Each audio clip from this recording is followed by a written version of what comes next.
Othany Boy Tano here, the internet's busiest music nerd, and it's time for a review of this new Silvana Estrada record, Marchita. This is a brand new LP from Mexican vocalist and songwriter Silvana Estrada, which follows her 2017 record with Ciudad de las Flores, which was more of a Latin jazz experience. Marchita, however, heads into more of a folk, pop, and chamber music direction, with gentle, lovely acoustic tunes topped with really expressive lead vocals, whimsical melodies, and occasionally some very ornate instrumentation too. This thing is just 11 tracks in 37 minutes, so not exactly the most intensive listen you're going to have this year, but Silvana still packs a lot of beauty and a lot of punch into these relatively short, direct songs. I like to think of them as little acoustic bouquets where Silvana shows a lot of dynamics and restraint. For example, the intro track, Más o menos antes, really eases you into the record. The opening moments instrumentally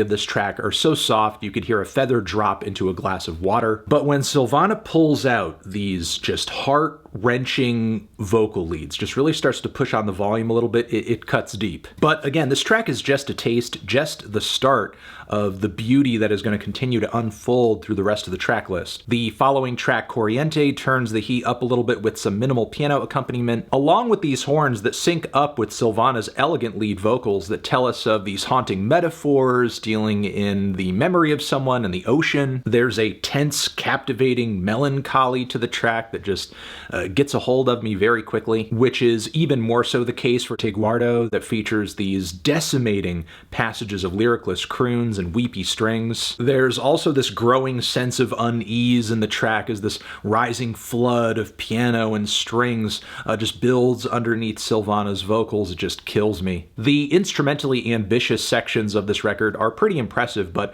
I'm equally as captivated by some of the simpler spots too, like the stomp-clap vocal combo of Un Día Cualquiera, where Silvana brings a vocal performance that really fills up the open space, and you gotta love the soap opera organs and vocal harmonies that bring such a nice, simple but strong climax in the end. From here on the record, we move into a pretty strong midsection. Sabor Elvidar is a straightforward and, again, simple folk tune that has a 3-2-4 chord progression. The soft and sweet guitars on this track are topped with some of the most decisive and authoritative singing and lyrics from Silvana on the record. There's a lot of conviction to her performance on this track, and I can hear why with all of her descriptions about desiring to let go of the past and forget about things in her past that are haunting her. Then when the Baroque strings come into the mix, like, I'm melting. I feel like I'm having an out-of-body experience watching myself die in the most artsy telenovela ever. The anguish, the longing, the haunting feelings of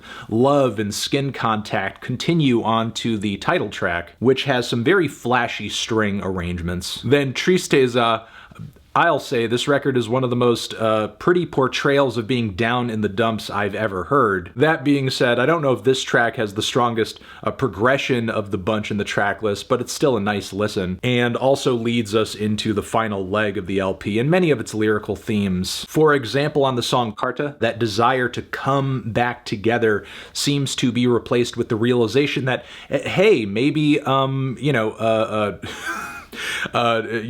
rekindling this was a bad idea. And that realization kind of brings a freeing and exciting tone to the song on this track. The bright open landscapes of nonstop violin and aggressively strummed guitar very much feels like, yay, I'm not caught in this miserable cycle forever, yay. Meanwhile, the first half of Casa is like this fragmented, sparkling, Björk-inspired meditation that eventually breaks into these massive and thick, just dark passages of horns and strings. Then Ser de Ti is kind of an easygoing note for things to end on. Again, a very straightforward folk tune, which features the very plain finger-picking and middle-of-the-road pacing that was sort of the mark of many indie folk tunes in the 2000s. Iron and Wine fans would eat this up. The upright bass and lazy groove on the track are a nice touch as well. Now, narratively, the song presents an interesting shift too, as in a way it feels almost like an open letter to the other person, telling them that, hey, you know what, you can come back when you like, maybe we'll try this again. The emotional push and pull of this record is too much. Beyond that, there's a beautiful horn outro on this record too that's quite touching. I think given the narrative and just everything instrumentally that's gone on so far, an instrumental ending I think is very, very fitting, very smart. Because yeah, this record does have good writing, good instrumentation, and production, arrangements, all that. Like all of these great boxes are just being like checked and checked and checked over and over and over. But on top of that, what makes this record special, what it does so well, is that it translates very directly, very bluntly, just like emotion right into sound. Bam! You know, you're getting your emotion right from that sound, right from the melodies, right from the dynamics of the instrumentation, from the vocal performance in such a potent and, again, direct way. But yeah, track for track, this is a really beautiful, wonderful, captivating, lovely record. Would talk your ear off about it for 10 more minutes if I thought it made sense, but look, I love this thing. I think it's great. Easily going to be one of the best singer-songwriter records of the year. There were a couple tracks I felt paled in comparison to others, but you know, only by a very, very, very small degree. Feeling a light to decent 9 on this one. Transition, have you given this record a listen? Did you love it? Did you hate it? What would you rate it? You're the best, you're the best. What should I review next? Hit the like if you like. Please subscribe and please don't cry. Hit the bell as well. Over here next to my head is another video you can check out. Hit that up or the link to subscribe to the channel. Anthony Fantano, Silvana Estrada, forever.